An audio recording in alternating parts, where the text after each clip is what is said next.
સ્વામિનારાયણ હરે સત્સંગી જીવન પ્રકરણ 5 અધ્યાય 22 બરાબર. તારીખ આજે 30 ડિસેમ્બર 2023 બરાબર. આ અધ્યાયમાં આપણે શું જોઈ રહ્યા છે? રાજાના ધર્મો બરાબર. એટલે આ મંડળમાંથી આવતા જન્મમાં કદાચ કોઈ રાજા વજા થાય, અત્યારે કંઈ સુકૃત કરે એને યાદ તો હોવા જોઈએ ને કે ભાઈ મારો ધર્મ શું છે. બરાબર. તો પછી ચાલો આપણે આગળ જોઈએ રાજાના ધર્મોમાં. કાલે આપણે અહીંયા સુધી જોયું હતું સાહસ એટલે વિચાર્યા વિના કાર્યનું કરવા પણ, વાક પારુષ્ય અને દંડ પારુષ્ય બરાબર. એટલે શું છે? વિચાર્યા વિના જે કંઈ બોલે અને લોકોને કંઈ સજા આપે તે વાક પારુષ્ય બરાબર. દંડ પારુષ્ય એટલે દંડ આપવામાં પછી શું પારુષ્ય બતાવે, ગમે ત્યાં ગમે તે લટકાવી દે, દંડ આપી દે. તે ઈર્ષ્યા એટલે અક્ષાંતિ. કોઈના ગુણને તમે જોવો તો તમને શું થઈ જાય? ઈર્ષ્યા આવી જાય બરાબર. એટલે સમાન ગુણોવાળામાં જે કંઈ તમને આવે તે ઈર્ષ્યા કહેવાય. અસમાન ગુણ હોય તો પણ આવે તે મત્સર કહેવાય. એ કાલે આપણે જોયું હતું. સામાન્ય રીતે અત્યારે સમાજમાં મત્સરનું પ્રમાણ બહુ વધી ગયું છે. લેના દેના ગાંડું કાકા બરાબર. તમારી ને મારી કે કોઈ બીજાની કોઈ હરીફાઈ જ નહીં હોય ને તમે ખાલી મારી જોડે કરો એ મત્સર કહેવાય. તમારું ને મારું કોઈ જગ્યા પર કોઈ સેટિંગ જ નહીં થતું હોય, તમે મારી જોડે તમારી જાતને સરખાવો કે હું તમારી જોડે મારી જાતને સરખાવું, તે મત્સર કહેવાય.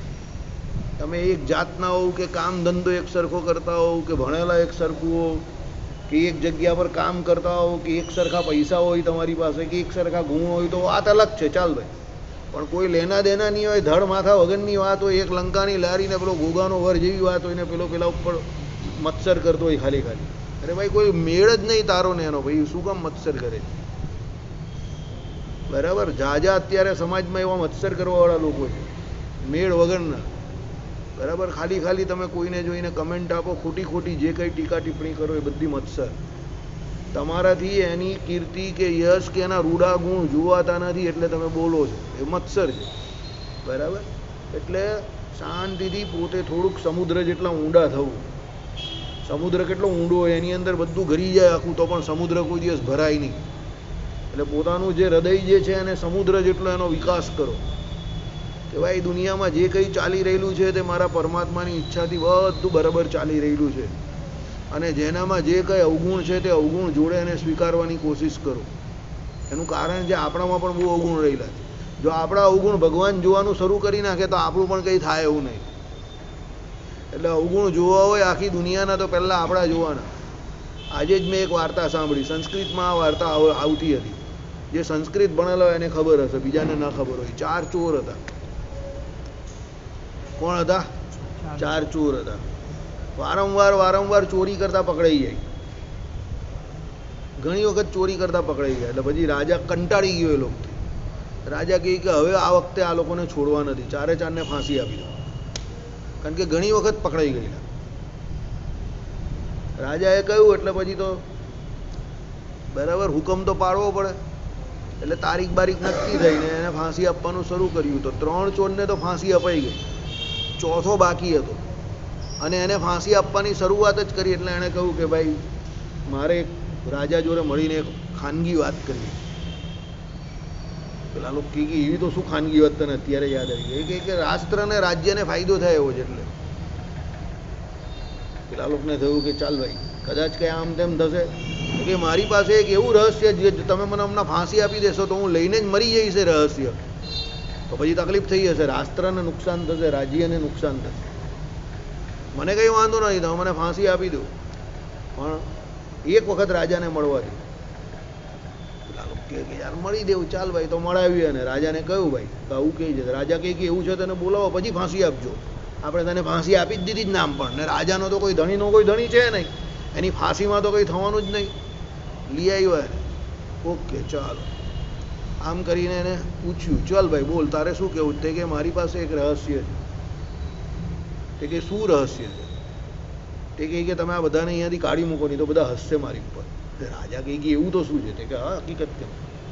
બધાને કાઢી મૂક્યા રાજાએ. 2-4 એના જે ઓળખીતા એને ઊભા રાખ્યા. એ કે મારી પાસે એક એવું રહસ્ય છે કે હું કેમ એ પ્રમાણે તમે કરો તો સોનું જે છે તે ખેતરમાં ઉગે. રાજાને હસવું આવી ગયું. રાજા કંઈ ગાંડા સમજે, મરવાનો થયો એટલે હવે બધા નવા ગટકડા કાઢે છે. કે નવું ગટકડું નથી કાઢતો, હું તમને હકીકત કહું, સોનાની ખેતી થાય, હું તમને કહું એ પ્રમાણે તમારે વર્તવાનું. અને મને મંત્ર ખબર છે કે જેનાથી સોનાની ખેતી, સોનું ઉગે. રાજા કે શું વાત કરે? એટલે હા. એણે પછી રાજાને કહ્યું કે ચાલો મને આટલા માણસો આપો, અને માણસો આપીએ.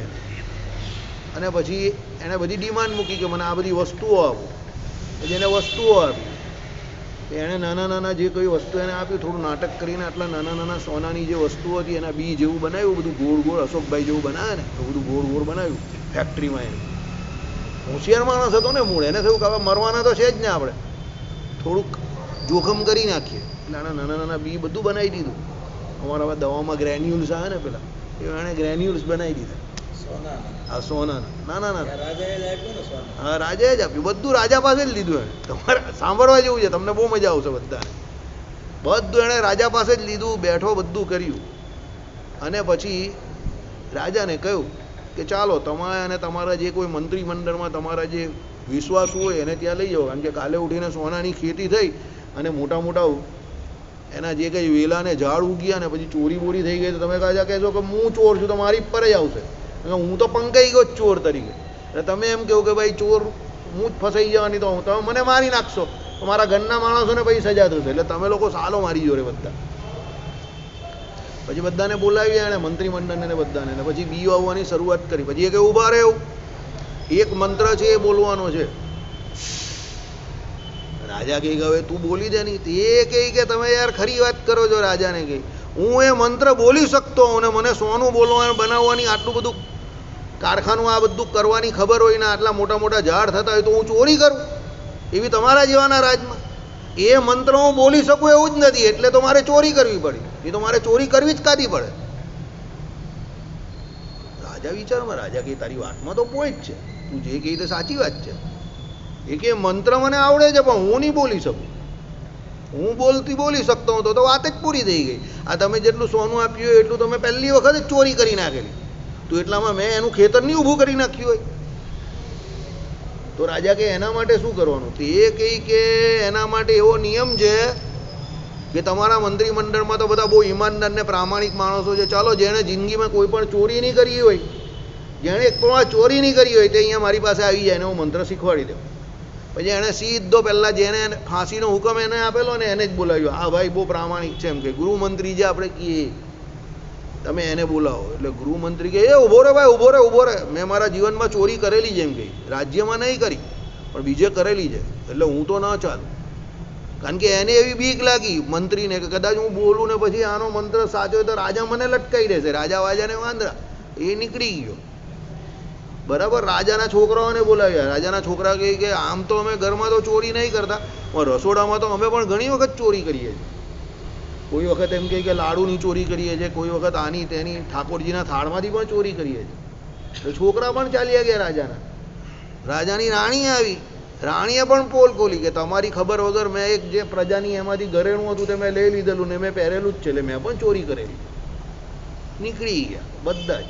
છેલ્લે પેલો કહી ચાલો બધા તો ચોર હશે પણ તમે તો રાજા છો, તમે થોડા ચોરો, ચાલો તમે કરી નાખો, હું તમને મંત્ર શીખવાડી દઉં. રાજા કહી ના ભાઈ, નાનો હતો ત્યારે હું પણ મલાઈ ચોરીને ખાતો હતો.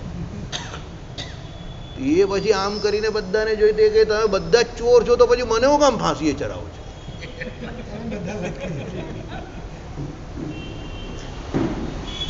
એ શું કે તમે બધા જ ચોર છો, તમે જાતે જ કબૂલ્યું તો મને શું કામ ફાંસીએ ચડાવો છો?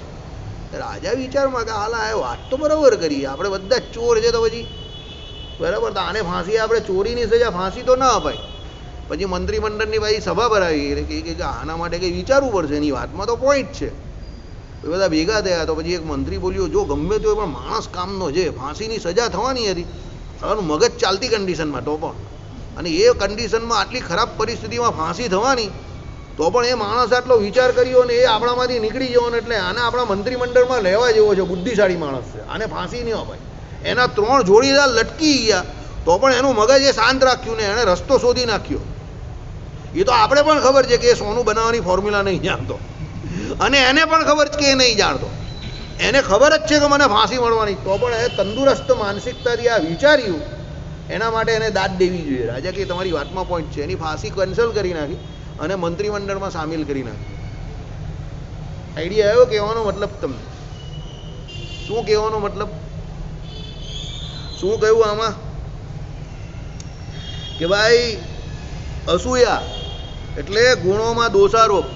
બીજાના જે કોઈ ગુણ હોય એમાં દોષનું આરોપણ ન કરવું. ભલે એ ચોર હતો તો પણ એની સંસ્કૃત જેવા શાસ્ત્રમાં વાત લખેલી છે. કેમ?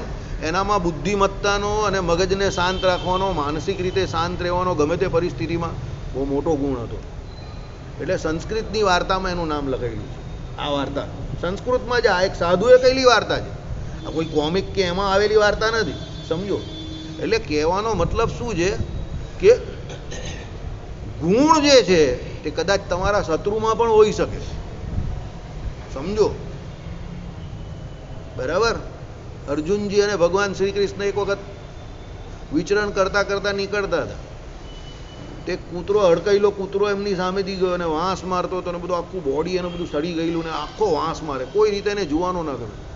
અર્જુનજી કે કેટલો ગંદો છે, એમ કે આમ છે તેમ છે. અને પછી એક નાનું સરખું પેલું બિલાડું કેવું જતું હતું, પેલું દોડતો દોડતો ગયો કૂતરોને ભચા કરીને એને પકડી લીધું, શિકાર કરી નાખ્યો. એટલે ભગવાન હસ્યા. ભગવાન કે ગમે તો એ પણ સાલાની હજુ ફૂર્તિ જોરદાર છે અને દાંત પણ એકદમ મજબૂત છે. એણે એનો આટલી પરિસ્થિતિ ખરાબ છે તો પણ એનો શિકાર કરી નાખ્યો. એના દાંત કેવા પડે એમ કે એકદમ સફેદ અને એકદમ મજબૂત છે. તો ભગવાન શ્રી કૃષ્ણ આવું બોલ્યા એટલે અર્જુનજીને વિચાર આવ્યો કે આવું કેમ બોલ્યા? બધી રીતે નકામો કૂતરો હતો તો પણ ભગવાન એના વખાણ કર્યા. ત્યારે ભગવાનને પૂછ્યું કે તમે આવું કેમ કહ્યું મને? એ બધી રીતે નકામો હતો. હડકાયેલો કૂતરો છે, ચાંડાળ જેવો કૂતરો કહેવાય, એને હડાય નહીં, આમ તેમ બધી વાત શાસ્ત્રોમાં લખેલી. તો પણ ભગવાન કે પ્રકૃતિ અને પ્રકૃતિથી બનેલી જે કોઈ વસ્તુ છે દુનિયામાં એ દરેકમાંથી ગુણ લેવો. કારણ કે પ્રકૃતિમાં એક પણ વસ્તુ મેં બનાવેલી જે કંઈ છે એમાં કોઈ વેસ્ટ પ્રોડક્ટ નથી. આપણે એનો ઉપયોગ કરતા આવડતો નથી, કાં કોઈ બીજાને આવડે છે એ આપણે ખમી નહીં શકતા, એ આપણો વાંક છે. સમજી ગયા? બાકી પ્રકૃતિમાં એક પણ વસ્તુ નકામી નથી. બધી જ વસ્તુ કામની છે. જે વિજ્ઞાન ભણતા હશે કે જે ભણેલા હશે એને રિસાયકલિંગ પ્રોસેસ બધી ખબર જ હશે. કાર્બન ચક્ર કે સલ્ફર ચક્ર તમારું કે ઓક્સિજન જે કયા હોય તો બધું જ્યાંથી નીકળે પછી પાછું ફરીને ત્યાં જ ભેગું થાય. એટલે અહીંયા કોઈ પણ વસ્તુ નકામી નથી. એકમાંથી બીજામાં એનું પરિવર્તન થાય, બીજામાંથી ત્રીજામાં પરિવર્તન થાય, ત્રીજામાંથી ચોથામાં પરિવર્તન થાય, બધું પરિવર્તન થાય ને પાછું જ્યાં હતું ત્યાં આવી જાય. એટલે એ પરમાત્મા જે છે એ આખું આ પ્રકૃતિનું ચક્ર જે છે એ ચલાવનારા છે. એટલે કોઈ જીવ ગમે એ કરતો હોય, ગમે તે હોય, પણ એની કોઈ દિવસ અસૂયા કે એના ગુણમાં કોઈ દિવસ દોષારોપ નહીં કરવો. બહુ વન્ડરફુલ કામ કરે. બસ એક જ વાત. કારણ કે ભગવાને આ દુનિયામાં એવો કોઈ વ્યક્તિ બનાવ્યો જ નથી કે કોઈ એવો વ્યક્તિ છે જ નહીં કે જેમાં કોઈ ગુણ હોય નહીં. અવગુણ પણ હોવાના અને ગુણ પણ હોવાના. પણ જો આપણે આપણી જાતને સુધારી હોય તો બીજામાં ગુણ જોવા, અવગુણ જોવાના નહીં. એને જે કરવું હોય તે કરે, એ એનું કામ છે. કારણ કે પ્રકૃતિ જે છે, માયા જે છે, એના દોષ તો બધાને આપવાની જ છે. યાદ રાખજો, એ તમે હો કે હું હોઉં. બરાબર? એટલે દોષ દર્શન કરવું નહીં, પણ બીજામાં રહેલા ગુણનું દર્શન કરવું કે આનામાં ગુણ કેટલા સારા છે. આપણા મંડળમાં જ જોઈએ આપણે તો આપણા મંડળમાં એવા ઘણા બધા અભણ માણસ છે કે ઓછું ભણેલા માણસ છે કે જેને તત્વજ્ઞાનમાં બહુ સારી સમજણ પડે છે અને જે શાસ્ત્રોના શબ્દ અક્ષરશ એવા બોલી શકે છે જાહેરમાં પાછા. સમજો? બેસી જા બેટા, આવી જા, બેસી જા, અહીંયા સત્સંગમાં બેસી જા, શાંતિથી બેસી જા, બસ અંદર આવી જા, અંદર આવ, બસ વેરી ગુડ. તમારા જેવા છોકરાઓની બહુ જરૂર છે સત્સંગમાં. એટલે કહેવાનું તાત્પર્ય શું છે કે ભાઈ એ ભણેલા ભલે ઓછું છે પણ એમને એટલી ધગસ છે. સૌથી પહેલું કામ શું છે કે એ લોકો રોજ સમયસર અહીંયા આવે છે. બીજું સૌથી મોટો એમનામાં ગુણ શું છે કે એમને એ આવડશે એવી એમને શ્રદ્ધા છે. એટલે કોઈને ન આવડતું હોય કે કોઈ એવું કહેતું હોય કે તત્વજ્ઞાન બહુ અઘરું છે, ફલાણું ઢીમકું, તો એના માટે પેલા લોકો જે છે તે ગુણ લેવા લાયક છે, સબકરૂપ છે. કે જો એ ભણેલા નથી તો પણ એની ધગસને કારણે એને સમજ પણ પડે છે અને એ રિપ્રોડ્યુસ પણ કરી શકે છે, બોલીને બીજાને સમજાવી પણ શકે છે, ભલે એમનું ભણતર ઓછું છે. એનો મતલબ એવો થાય કે એમની પાસે ધગસ વૃત્તિ, જાણવાની જે વૃત્તિ જે છે તે બહુ સારી છે. સમજો? એને કરીને એ લોકો બોલી શકે છે. એટલે શ્રદ્ધા એ લોકોની બહુ તીવ્ર છે. ભલે ભણ્યા ઓછું છે પણ શ્રદ્ધા બહુ તીવ્ર છે, એટલે શાસ્ત્રોના શબ્દો એ અક્ષરશ બોલી શકે છે, એટલે એ બહુ મોટો ગુણ છે. બરાબર. એટલે આમાં ભગવાને કહ્યું એ પ્રમાણે અસૂયા એટલે ગુણામાં દોષારૂપ, એટલે બીજા ઉપર જે કોઈ ગુણ હોય એની અંદર દોષ આરોપણ કરવો તે. અર્થ દૂષણ સ્વ પર અર્થની ભંજન ક્રિયા. આપણે લોકો છે એવા જ બધા, આપણા બધાના અર્થ કેવા, મેં સબકા ખાઉં મેરા ખાય તો મરી જાય. એટલે જે કંઈ લખેલું હોય કે જ્યાં જે કોઈ શરત હોય તો બધી શરત સારી હોય તે આપણા માટે ને ખરાબ હોય તે સામેવાળા માટે. છોકરો આવે તો આપણો ને છોકરી આવે તો સામેવાળાને. બરાબર. હવે તો જો કે નથી સમાજમાં લોકોને છોકરીની વેલ્યુ સમજાઈ ગઈ અને સમજાવી જ જોઈએ. બરાબર. ભગવાને ઇક્વિલિબ્રિયમ મેન્ટેન કરવાનું કહ્યું છે. બરાબર. ઇક્વિલિબ્રિયમ એટલે શું પાછું તમને સમજાવવું પડશે. એટલે અમુક શબ્દ એવો હોય જ ને, હું જ ગુજરાતી ભૂલી ગયો છે હવે. બેલેન્સ, બંનેનું બેલેન્સ રાખવું પડે ને. આપણે સમાજે વગાડી નાખ્યું ને બધું, પછી દીકરીઓ મળે નહીં ને પછી વર્ણાશ્રમના ધર્મો લોપાય ને પછી ઓરિસ્સા જવું પડે લેવા માટે અને બિહાર જવું પડે. બરાબર. એના કરતાં દીકરીને છોકરીઓને ભણાવો. છોકરીઓ બહુ હોશિયાર હોય છે, એવું નથી કંઈ ગગી હોય છે, છોકરીઓ પણ હોશિયાર હોય. બરાબર. અને છોકરાઓને પણ ભણાવો. આપણે કંઈ છોકરાઓના વિરોધી નથી, હોશિયાર હોય તો એમને પણ ભણાવો. બરાબર. એટલે બધું બેલેન્સ રાખવાનું. પ્રકૃતિને આપણે વેર વિખેર કરી નાખીએ, બધું બેલેન્સ નહીં રાખીએ તો પછી તકલીફ પડે ને. જે તે સમાજમાં જે તે થયું એટલે તકલીફ પડે છે. દરેક સમાજમાં અત્યારે એવું છે. છેલ્લા 25 વર્ષથી છે ને ગર્ભમાં જ પાડી. હા સાહેબ, બહુ હત્યા, બહુ પાડી નાખી. બહુ એટલે બહુ હત્યા કરી. ગર્ભ ભ્રૂણ હત્યા તો એટલી બધી વધી ગઈ. જય સ્વામિનારાયણ. બહુ મારી નાખી દીકરીઓને, અને એ પાપ જ આપણે ભોગવીએ છીએ. અરે નહીં અટકે ને. અમુક સમાજમાં તો અટકે એવી તમે આશા પણ ન રાખી શકો એવું છે. આખા ને આખા સમાજ જ એવા થઈ ગયા છે. બરાબર. એટલે એમાં શું હોય કે તમે અમુક ડેફિનેશન અમુક વ્યક્તિ દીઠ કે સમાજ દીઠ આપી શકો. દાખલા તરીકે આતંકવાદ, તો આતંકવાદ એટલે એક પર્ટિક્યુલર સમાજ. તમારે બીજું કંઈ બોલવાની જરૂર નહીં પડે, કે મારે કંઈ કહેવાની જરૂર નહીં પડે કે ભાઈ આતંકવાદ એટલે એક પર્ટિક્યુલર સમાજ છે તે લોકો આતંકવાદ સૌથી વધારે આખા વિશ્વમાં ફેલાવતો હોય. બરાબર. એવી રીતે બધા ઘણા બધા અવગુણ છે એવા અમુક સમાજમાં એવા ઘૂસી ગયા છે કે પછી એને કાઢવા હવે બહુ અઘરા થઈ ગયા. નીકળે એવું નથી કે ના નીકળે, પણ હવે જેમ 25 વર્ષ સાહેબે હમણાં આ કયા એમ બીજા 25 વર્ષ એને સુધારવામાં નીકળી જાય. નવી જનરેશનવાળા છોકરાઓ એ પ્રમાણે ડિસિઝન લે તો. બરાબર. બહુ અઘરું છે આ બધું. ભગવાનને પ્રકૃતિને જરા બી છેડછાણી કરવી નહીં, નહીં તો તકલીફ થઈ જાય પછી. પરીક્ષણ જ્યારથી આવી ગયું ને, હા ત્યારથી પરીક્ષણ ત્યારથી આ સોનોગ્રાફી બધું નીકળ્યું ને બહુ પ્રોબ્લેમ થઈ ગયો. સોનોગ્રાફી આ પ્રોબ્લેમ. અરે પેલો માણસ એમાં નીકળી ગયો, મારો મિત્ર, મારો ખાસ મિત્ર હતા અમારા. 50 વર્ષની ઉંમરમાં તમે એને જોવો તો મારા જેવી ગઠ્ઠા જેવી બોડી, અને 51મે વર્ષે હી વોઝ નો મોર. 50 વર્ષની એમની જન્મજયંતિ તો ક્વોલિટી રેસ્ટોરન્ટમાં ઉજવી. બરાબર. હાઈએસ્ટ પ્રેક્ટિશનર ઓફ વરાછારો. બરાબર. બહુ એમટીબી બહુ કર્યા. હા ગાઈને એમડીડીજીઓ. હા મારો ખાસ મિત્ર. ખાસ એટલે આમ ઉજા એટલે ડબ્બો મારે એવો મિત્ર. ડીવી પટેલ અમદાવાદમાં ભણેલા ને હોશિયાર માણસ. કાબેલ ને હોશિયાર માણસ. એમ ગમે તે 2% હિમોગ્લોબિન વાળી પણ લેડી આવેલી હોય તો લઈ લે, થઈ કરી નાખે. એને ગણેશભાઈ બંને મજબૂત માણસ. એમ પ્રકાશભાઈ તો એ પછી, પ્રકાશભાઈ થોડા પોલિટિકલ, પણ આ બે તો બહુ હોશિયાર માણસ. એમ પણ કિસ્મતની વાત એટ ધી એજ ઓફ 50. એટલે એ મને કહીને કે આવે છે જેવા તો શું કરવાનું એમ. મારી જોડે ત્યારે આપણી સત્સંગ સભા 2006 પહેલાં ન હતી ને, તો હું જાઉં તો 6-7 વાગે જાઉં. મારી જોડે 9-9 વાગ્યા સુધી સત્સંગ કરે.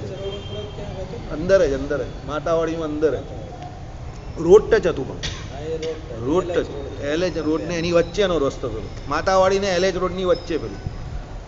એટલે કહેવાનું તાત્પર્ય શું છે, લોકોએ બહુ ખરાબ ધંધાઓ કર્યા અને બહુ એ થયું, પણ પછી એનું ફળ પણ ભોગવવું પડે છે. પરમાત્મા કોઈ દિવસ કોઈને લાકડી લઈને મારવા આવતા નથી, યાદ રાખજો.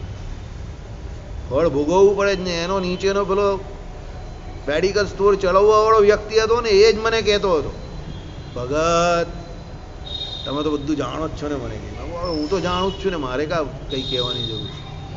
બસ એમ કહે કે થઈ ગયું તે થઈ ગયું. એટલે કહેવાનો મતલબ એવો છે, બહુ નાનો છોકરો હતો એનો, અને એ છોકરી તો બહુ નાની હતી ત્યારે. એને મિસિસ છે ડાક્ટર હતા.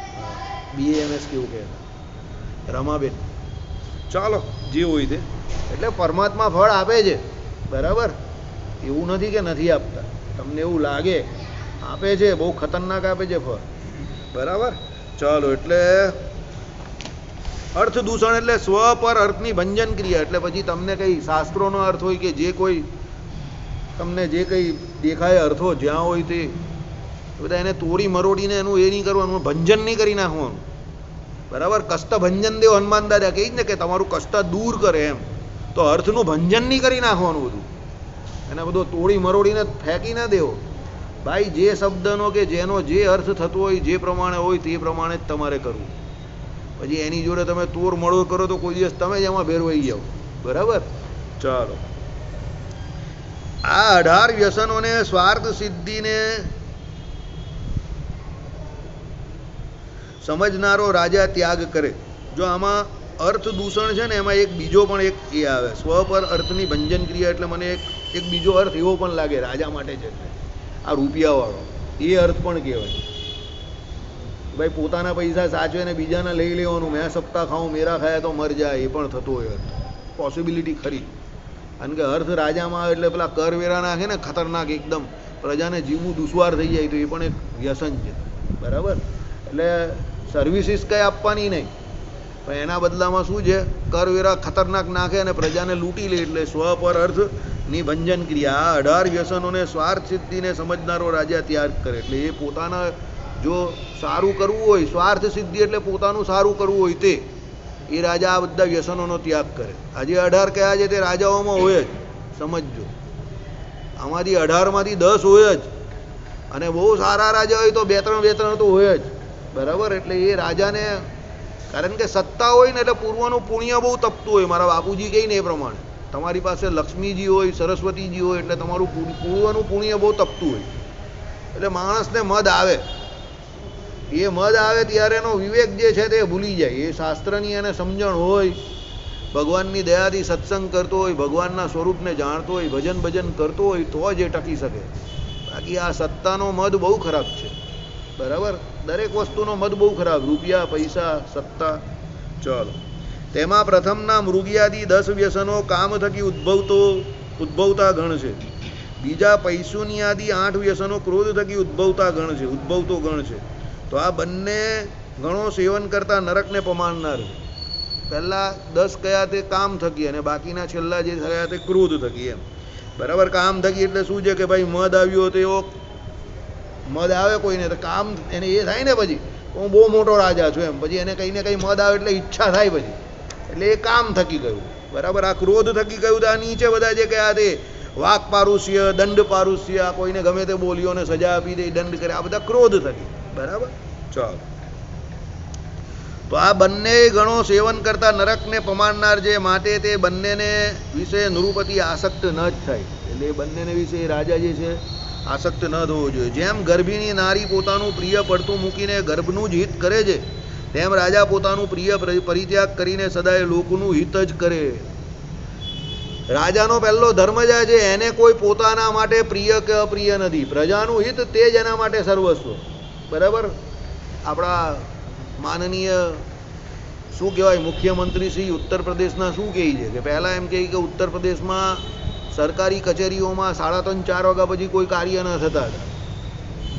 3:30-4 વાગે એટલે બધું બંધ, બરાબર. ને અમુક માણસોના અમુક જન્મદિવસ કે અમુક પાર્ટીઓના અમુક એમ કહે કે જે કોઈ એમ કહે કે દિવસો આવે ત્યારે એમ કહે કે બધા મોટા એમ કહે કે શું કરતા હતા, જલસા ગોઠવાતા હતા અમુક જગ્યા પર, અમુક ગામોમાં. ને એ બધું અમે બંધ કરાવી દીધું, બરાબર. હવે 6 વાગ્યા સુધી એમ કે બધી સરકારી કચેરીઓ શરૂ રહેશે, અને મોટા કામ હોય તો CM તમારા માટે 24 કલાક હાજર છે, અને બીજા જે કોઈ કામ હોય એ તમારા વર્કિંગ અવર્સમાં અમે બેઠેલા જ છે, તમે આવી જાઓ. કેમ? રાજાનું પોતાનું કોઈ સુખ હોતું નથી, એ આવું કહે છે ભાઈ. જો રાજા પોતાના સુખ માટે જ જીવતો હોય તો એ રાજા બનવાનો અધિકારી નથી. એટલે રાજા હંમેશા પ્રજાના સુખ માટે જ જીવે, બરાબર. કેવો નકશો બદલી નાખ્યો હમણાં બંને મળીને, મોટાભાઈ છોટાભાઈને. એણે પહેલાં બનારસનો કાશીનો બદલી નાખ્યો, કોરિડોર બનાવીને. હવે અયોધ્યાનો બદલી નાખ્યો, ઇન્ટરનેશનલ એરપોર્ટ, રેલવે સ્ટેશન બધું આવી ગયું. હવે આના પછી મથુરા હાથમાં લેવાના છે. બરાબર. એટલે કહેવાનું તાત્પર્ય એવું છે કે ભાઈ માણસ રાજામાં દમ હોય તો ભલભલા કામ થઈ જાય. આ જ બધા તીર્થ સ્થાનો આપણા હાલત એવી થઈ ગયેલી, ઓહો, તમે જાઓ તો તમને એમ થાય કે આને કોઈ સાચવનારું નથી. આજે બધાને ઇન્ટરનેશનલ ખ્યાતિ મેળવે એવા કરી નાખવાના આ લોકો. બરાબર. હજુ પાછા બીજા 5-10 વર્ષ આ લોકો જ રહેશે, આ જ ટીમ રહેશે તો હજુ બહુ મોટા મોટા કામ થઈ જશે હવે. બરાબર. પાછી સનાતન સંસ્કૃતિને ટોપ પર લાવીને મૂકી દેશે આ લોકો. સમજી ગયા? એટલે કહેવાનું તાત્પર્ય શું છે ભાઈ, રાજા સારા હોવા બહુ જરૂરી છે. તમે ને હું અહીંયા શાંતિથી બેઠેલા છે એનું કામ પણ એ પણ એને જ જવાબદાર છે કે રાજા અત્યારે બધા મજબૂત છે એટલે આપણે શાંતિથી બેઠેલા છે. બાકી રાજા વામણા હોય કે પાછા એક પક્ષે જોનારા હોય તો બહુ તકલીફ પડી જાય સામાન્ય પ્રજાને. બરાબર. ચાલો. રાજાએ પરિજન એટલે અનુયાયી જનો સાથે બહુ પરિહાસ ન જ કરવો. હા, રાજા બહુ હે હું કરનારો ના હોવો જોઈએ. બહુ પરિહાસ ના કરવો, નહીં તો પછી એનો કોઈ લિહાઝ ન કરે, એની વાતને કોઈ ગંભીરતાથી ન લે. સમજો? બરાબર. રાજા હોય તે એટલો જોરમાં હસવો જ ન જોઈએ. રાજા એટલે આમ થોડુંક જ હશે, ઠાકા મારીને હશે એ રાજા ન કહેવાય. તમે જોઈ લેજો, આપણા અત્યારના બંનેને જોઈ લેજો. ઉપરના બેઠેલા જે પણ નહીં કે યુપીમાં બેઠેલા જે પણ નહીં, એટલે હશે નહીં બહુ જલ્દી. શાહ સાહેબ તો હસવાની વાત જ નહીં કરે. કોઈ હસતો હોય તેની બિચારાની હાલત ખરાબ થઈ જાય જોઈ તો. બરાબર. કે આની નજર કાં પડી, શનિની વકરી દ્રષ્ટિ સિદ્ધિ મારી ઉપર. બરાબર. એની નજર પડે એટલે પેલાને ટેન્શન કે આ શનિની વકરી દ્રષ્ટિ સિદ્ધિ આપણી ઉપર. ઘરે કંઈ આવવાનું લાગે છે. ઘરે પહોંચે નહીં એ પહેલાં ઘરેથી ફોન આવી જાય કે ભાઈ દરોડા પડી ગયા. બરાબર. એટલે રાજા બહુ હસવો ન જોઈએ. રાજાની વાતમાં શું ગંભીરતા દેખાવી જોઈએ. બરાબર. ચલો. પછી શું છે, કેમ તો તેઓ ક્ષુદ્ર પ્રકૃતિવાળા હોવાથી પરિહાસને લીધે પરિચય થકા ભૃત્ય મર્યાદા એટલે ભૃત્ય સ્વામી સમક્ષ કેવું વર્તવું જોઈએ તે મર્યાદાને ઉલ્લંઘન કરીને વર્તનારા થાય. તમે જરા પણ કોઈને સોફ્ટ કોર્નર આપો એટલે પેલો તું પર આવી જાય સીધો. સમજો? અભણ માણસ હોય ને, અભણ માણસને વધારે છૂટ નહીં આપવાની કોઈ દિવસ, યાદ રાખજો. અભણ માણસ કેવો હોય, એ તમે કરતા હોય તો કીપ ધ ડિસ્ટન્સ મેન્ટેન. એમ એ જે અંતર છે એ મેન્ટેન રાખો, એનું કામ કરો. બધી વાત સાચી, ભલમનસાઈ બધી સાચી, પણ એને વધારે પડતું પછી તમે આમ કરીને ચાલો. અને ડબ્બા કોઈના ખોલીને જોવાના નહીં ને કોઈના ડબ્બાનું ખાવાનું નહીં. પોતાનો ડબ્બો ખોલીને શાંતિથી જુદા બેસીને જ ખાવાનું. બે આંખની શરમને મર્યાદા કાયમ માટે રહે. તમે કોઈની પણ જોડે જમવાનું ચાલુ કરી નાખો, સહકર્મચારી જોડે કે તમે માલિકો ને તમારા માણસો જોડે, એટલે તમારો જે લિહાઝ જે છે કે તમારું માલિકીપણું જે છે તે દિવસે દિવસે ખતમ થઈ જશે, પૂરું થઈ જશે. કારણ કે જમવા બેસે એટલે શું થઈ જાય, લાઇટર મૂડમાં આવી જાય બધા. એટલે પછી જોક મારે, આ તે હસવા ગમત થાય આજુબાજુ. એટલે પછી એમાં શું છે, માલિક જે હોય કે રાજા જે હોય એનો જે લિહાઝ હોવો જોઈએ એ ચાલ્યો જાય. એની જે રિસ્પેક્ટ હોય તે ન જળવાય. સમજો? એટલે જે ઊંચી પોસ્ટ પર બેઠા છે કે જે રાજા મહારાજા જે છે તે કે જે માલિક છે એણે થોડુંક ડિસ્ટન્સ રાખવું. બધાનું કામ કરવાની ના નથી પાડી, પણ એવું પણ ના રાખવું કે પછી બધા જ એની પર હાથ મૂકીને ફરે. સમજો? મિત્ર હોય એને પણ મિત્રાચારિકા કેબિનની અંદર, કેબિનની બહાર, જાહેરમાં નહીં. જાહેરમાં પેલો મિત્રાચારી રાખીને તમારી જોડે વાત કરશે તો પછી બીજા પણ એ પ્રમાણે હિંમત કરશે. સમજો? એટલે મિત્ર ખરો, સગાવાળો ખરો, પણ ક્યાં? ઘરમાં, બહાર નહીં. વેપાર ધંધો કરતા હોય ત્યાં નહીં, જોબ કરતા હોય ત્યાં નહીં. ત્યાં keep the distance maintain. Distance maintain જ રાખવાનું. જેની જોડે જે પદ પ્રમાણે વાત કરવી. પટાવાળો હોય તો પટાવાળા જોડે એટલી જ વાત કરવી જેટલી થઈ શકતી હોય. અને ઓર્ડર થતો હોય તો ઓર્ડર જ આપવાનો સીધો મોબાઈલ પર. બરાબર? એને વારે ઓફિસમાં બોલાવવાની કોઈ જરૂર નથી. સમજી ગયા? દૂરથી એને કેમ છે બસ આટલું કરીને નીકળી જવાનું. સમજી ગયા? જે હોય, જે ક્લાર્ક હોય તો ક્લાર્કને એ પ્રમાણે, જે કોઈ એમ્પ્લોય, બધાને પ્રોબ્લેમ છે આવી જાય ગમે ત્યારે, એની ટાઈમ યુ કેન કમ. આપણું ટેબલનું જે ડિસ્ટન્સ હોય ને તે હંમેશા મેન્ટેન રાખવું. ખુરશી જે છે તે એની અલગ રાખવી, તમારી અલગ રાખવી. તમારી ખુરશી પર કોઈ બીજો ન બેસવો જોઈએ. આ બધી વસ્તુ, આ શિષ્ટાચાર છે, શીખવા જેવો છે. મેં એવા ઘણા માણસને જોયા છે. અલા અમારા વાળા ઘણા એવા આઈટમ હતા કે જઈને ડૉક્ટરની ખુરશી પર બેસી જાય.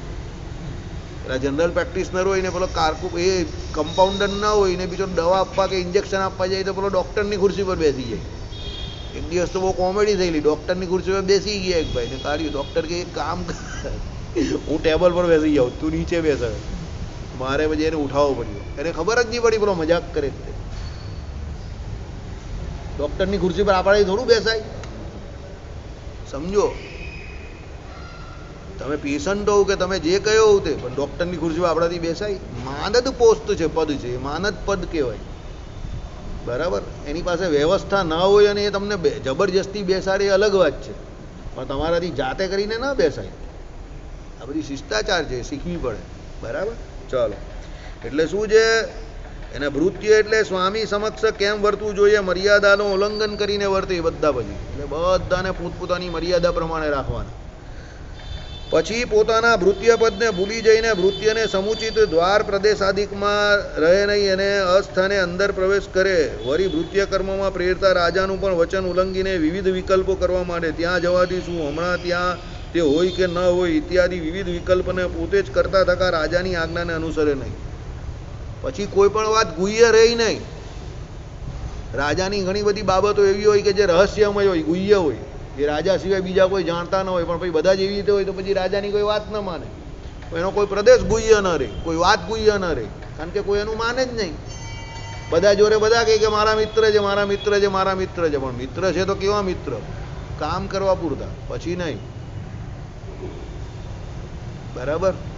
તમે જે જગ્યા પર કામ કરતા હોય તમારા માણસને, ત્યાં પેલો તમને એનો શેઠ તમારો એમ કહેતો હોય કે તમારો જે કોઈ બોસ કે ભાઈ આપણી અહીંયા ફ્રેન્ડશિપ ખાલી કામ કરવા પૂરતી, તે કામ કરવા પૂરતી ફ્રેન્ડશિપ છે. એનો મતલબ એવો નથી કે તમે તમારા સુપિરિયરને કે માલિકને આમ કરીને હાથ ઉપર ખભા પર હાથ મૂકીને ઊભા થાવ. કોઈ મૂકવા દે છે?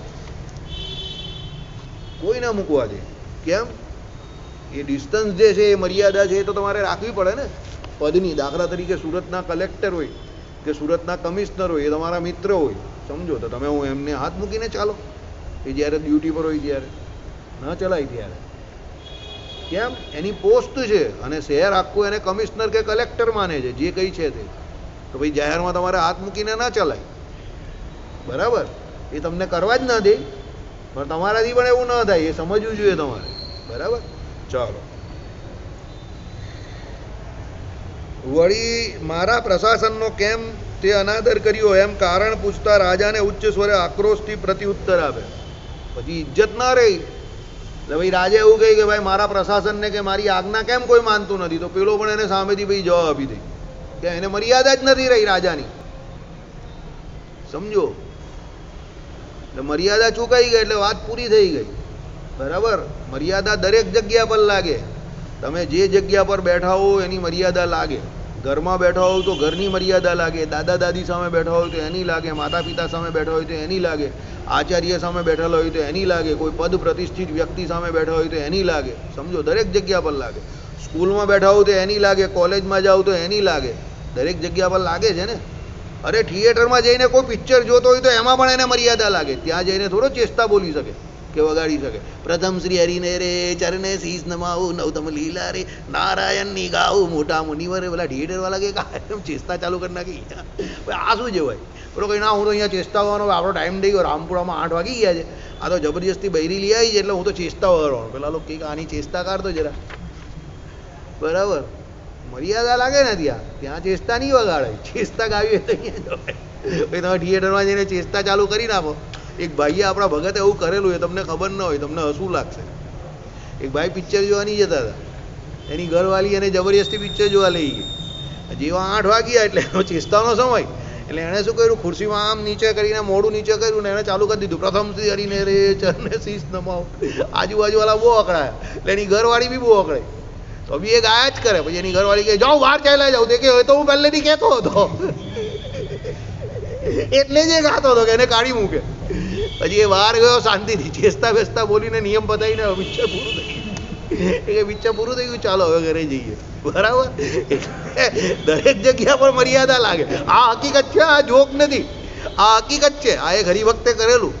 8 વાગે જઈને ચેસ્તા ચાલુ કરી નાખી ત્યાં મંદિરમાં, પહેલા કઈ બોલી. હા, પછી એને ચેસ્તા ગાઈ શાંતિથી. પછી એની ઘરવાળી બહુ અકળાઈ ગઈ તો બહાર કાઢી મૂક્યો એને. બરાબર. એ કંઈ મારે એવું તો જોઈતું હતું કે એ મને કાઢી મૂકે. હું આમ જતે તો એ મને જવા નહીં દેતે. એને ચેષ્ટા ચાલુ કરી નાખી. બરાબર. હા, એક ભાઈ લારીએ લઈ ગયેલા. નવા નવા એના વિવાહ થયા ને તો, અને 2 વાર જય સ્વામિનારાયણ જય સ્વામી 2 વાર બોલ્યા. છોકરીએ તોડી નાખ્યું. છોકરો ગાંડો લાગે છે એમ કે દરેક બાબતમાં જય સ્વામિનારાયણ કરે. બિચારાનું તોડી નાખ્યું. તો અત્યાર સુધી તૂટેલો જ ફરે છે. બરાબર. ચાલો, નામ નહીં પૂછતા હોય ને તમે લોકો, નામ બહુ પૂછો. એટલે હા, નામ નહીં પૂછતા વાજા એટલે. ચાલો, વરી હસવું આવી વાત છે. વિમલ કદાચ નામ જાણતો હશે એનું, નહીં જાણતો? ચાલ તો વેરી ગુડ. વળી વિમલ હતો ત્યારે ભાઈ નહીં આવતા હતા. વળી પોતાના પ્રશાસનનો અનાદર કરવાથી પ્રકોપ પામેલા રાજાએ ભર્ત્સના કરતા સ્વયં પ્રતિ ક્રોધ કરે છે. એટલે શું કર્યું કે ભાઈ વળી પોતાના પ્રશાસનનો, એટલે રાજાનું જે પ્રશાસન છે એનો અનાદર કરે એટલે રાજા પ્રકોપમાં આવી જાય. ભાઈ તો ગુસ્સો તો કરે ને કે ભાઈ હું રાજા છું, મારી કોઈ વાત નહીં માનતા. રાજાએ ભત્સના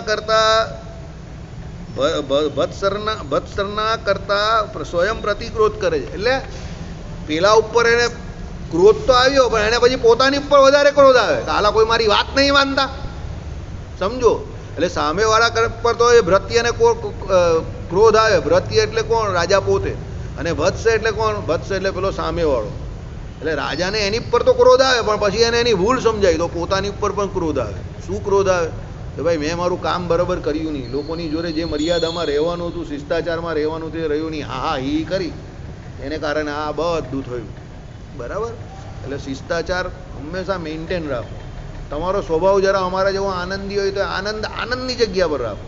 બરાબર. એનો પણ એક ટોપિક હોય, મુદ્દો, એ પ્રમાણે કરું. પણ દરેક વસ્તુને લાઇટલી ન લેવાય, સમજો. બધી વસ્તુને થોડી લાઇટલી લેવાય, હળવી લેવાય. જ્યાં જે કરવાનું તે કરવાનું છે. વિમલ જ કહેતો હતો બધાના પછી લાઇસન્સ એક્સપાયર થઈ જાય ને બધું એક્સપાયર થઈ જાય. બરાબર. આજે જ એક ભાઈ બધું એક્સપાયર થઈ ગયું, પોલીસવાળાએ પકડો. બધું પોલીસવાળો કંઈક મને શું બતાવે, બધું તો એક્સપાયર થઈ ગયું. તો એ પેલો એટલી મોટી આઈટમ બધું એક પછી એક કાઢ્યા જ કરે, બધું જ એક્સપાયર. ચોકમાં જ પકડાયો પાછો. એ પણ મંદિરે આવતા જ હતા, આપણાવાળા જ હતા. પોલીસે કોપચાવા લીધો એને. આવી ગયા ભાઈ, લાઇસન્સ તો પેલા આપી દીધું કે 2020માં એક્સપાયર થઈ ગયું. હવે લાઇસન્સ જેનું એક્સપાયર થઈ જાય 2020માં, એના પીયુસી ને બીજી તો વાત જ નહીં કરવાની, બધું એક્સપાયર જ હોય, બધું જ એક્સપાયર. હવે પેલો કલાકાર એટલો મોટો બાજુ એક એક કરીને બધું આવે. પોલીસ વાળો બધું મને કસરત કરાવે, બધું તો એક્સપાયર છે એમ કહી ગયા. એ સાહેબ એક્સપાયર છે પાછું નવો. સાહેબ કે હાલા તું ગમ જીવે છે, 2020નું એક્સપાયર થઈ ગયું. ચાલ દંડ ભરી દે. તો દંડ ભર્યો અને પછી ઘરે આવીને શાંતિથી સુઈ ગયો. હું ઘરવાળીને કે ઘરવાળીને નહીં કહેવાય, નહીં તો પોલીસ કરતાં મોટો દંડ તો એ આપી દે. એ પાછું એવું કે મારા ઘરે જ આવેલા છે. એ કંઈ ઘરવાળીને નહીં કહેવાનું એમ કે, નહીં તો એમ કે પોલીસ કરતાં મોટો દંડ એ આપી દે. પેલા એ તો 500ની ફટકારી, પણ આ તો બહુ મોટો દંડ આવે આખો દિવસ. હા, એમ કે ઘરમાં લેડીઝ પોલીસ જ છે આપણે, એમ કે કાયમ 24 કલાક ધ્યાન રાખે આપણું. આપણે કા દંડ ભરીને આવ્યા, શું કરીએ શું નહીં. એટલે શું કહે, અમે તો ઘરમાં લેડી પોલીસ જ બેસાડેલી છે. બરાબર. એ પાછું એમ કે એટલે માણસ. વળી તેઓ અતિ સંશ્લેષ દોષને લીધે અંતઃપુરના પરિજનો સાથે પ્રસંગ કરે. હા, સાચી વાત છે. ધર્મકુળના આચાર્ય હોય, એમના જે મોટી હવેલી હોય, ઘર હોય, બરાબર, જે કોઈ ઉચ્ચ પદ પર આરૂઢ હોય અને એમાં જે કોઈ નિયમોનું પાલન કરવાનું હોય, સ્ત્રી પુરુષના જે સ્પર્શ વિવેકનો કે દર્શનનો જે વિવેક રાખવાનો હોય તે હંમેશા રાખો. અંતઃપુરમાં કોઈના પણ પ્રવેશ ન કરવો. અંતઃપુર એટલે કોઈના ઘરની અંદર, રસોડા સુધી ઘણા લોકોને પહોંચી જવાની આદત હોય ને, કોઈ દિવસ એવું ના કરવું. કોઈના પર ઘરે ગયા હોય, કામ હોય, એટલે પેલા બહાર જે રૂમમાં જ્યાં પેલું શું કહેવાય તમારા સોફા કે જે કંઈ હોય ત્યાં જઈને શાંતિથી બેસી જવું. પછી આમ તેમ બહુ નજર નહીં, આમ એક સરખી નજરથી ભગવાનનું ભજન કર્યા કરવું. તમારું કામ પૂરું થાય એટલે નીકળી જવું. આફા નહીં મારો આમ તેમ, એ શિષ્ટાચારની વિરુદ્ધ છે. અને કોઈ કંઈ કહે નહીં ત્યાં સુધી ઉપર ચાલ્યા જવું, અંદર ચાલ્યા જવું, આમ ચાલ્યા જવું, કોઈ દિવસ નહીં કરવું. તમારો ગમે એવો નજીકનો મિત્ર હોય, એમાં કોઈ દિવસ તમારું નામ બગડે, ઇજ્જત બગડે. એમાં શું થાય સમજો, જે દિવસે એના ઘરે કોઈ ના હોય અને કોઈ એકલી કોઈ એની ઘરવાળી કે કોઈ એકલા બેન કે કોઈ પણ હોય, તમે પહોંચી ગયા અને તમે આમ તેમ ગયા અને કોઈ અપમાન કરીને તમને કાઢી મૂકે તો કેવું મરવા જેવું લાગે તમને? તમારો ભાવ તો સારો હોય, તમે કંઈ ખરાબ માણસ નથી, હું એમ નહીં કહેતો તમે ખરાબ માણસ છો, પણ તમને પેલા એમ કહીને કાઢી મૂક્યા ઘરમાંથી ને 4 માણસ આજુબાજુવાળાએ સાંભળ્યું હાલ હું વારે વારે આવી જાય અત્યારે કોઈ હોતું નથી ને એમ કરીને તમને કાઢી મૂકે તમારી શું હાલત થાય વિચાર કરો. ખાલી વિચારો કે આવો સીન થાય તો તમારો કોઈ ઓળખીતો નજીકમાં નજીકનો મિત્ર હોય એના ઘરે જ તમારી જોડે આવું થયું તો ચાલો કેવી હાલત થઈ જાય તમારી ખરાબ. તરત જ સોસાયટીમાંથી 2-4 જણા પૂછવા નહીં આવે કે કોણ હતો કેમ આવે છે, સમજો તમે બરાબર. એટલે કોઈના ઘરમાં ગમે તેમ પ્રવેશ ન કરવો. આવું આપણા મંડળમાંથી પણ થયું છે. આપણા મંડળમાંથી પણ એવા ઘણા લોકો હતા કે જે ગમે તે સમય પર ગમે ત્યાં પહોંચી જતા હતા. એને કારણે મંડળે બહુ શોષવાનું આવેલું છે. પેલા ભાઈ કહે કે ભાઈ તારા મંડળમાં લોકોને ભાન નથી, ગમે ત્યારે બપોરે આવી જાય છે, બધાને જગાડે છે ઊંઘવાથી અને બધા ડિસ્ટર્બ થાય છે, એટલે તું તારા હોય તો સામાન બમાન લઈને ભાગી જાય અહીંયાથી. તો મને દોડતા કરી નાખે, મને દોડતો કરી નાખેલો હકીકત બરાબર. એટલે એ તમારામાં થોડીક સેન્સ જોઈએ કે કોઈને ફોન કેટલા વાગે થાય, સમજો. રાત્રે બહુ મોડો તમે કોઈને ફોન કરો 11 વાગે 12 વાગે અને પછી એને કહ્યું તમે કે ભાઈ મારે સત્સંગનો એક સવાલ પૂછવો. અરે આ કઈ રાતે 11 વાગે 12 વાગે તને સવાલ યાદ આવ્યો? આખો દિવસ શું કરતો હતો? સમજો. કોઈના ઘરમાં જાઓ તે પણ ધ્યાન રાખવું. અને બની શકે તો બહારથી કામ પૂરું થઈ શકે એવું હોય ને તો બહારથી જ કામ પૂરું કરીને નીકળી જવું. બહુ કોઈના ઘરે અંદર જવાની વાત જ નહીં કરવી. તો તમારી ઇજ્જત જે છે કે શિષ્ટાચાર મેન્ટેન રહી, તમારી ઉપર કોઈ કાળો છીતો ના લાગે. અને કોઈ બહુ બોલાવે, બહુ આગ્રહ કરતો, જરા જવું ને 2-5 મિનિટમાં નીકળી જાવ, સમજી ગયા?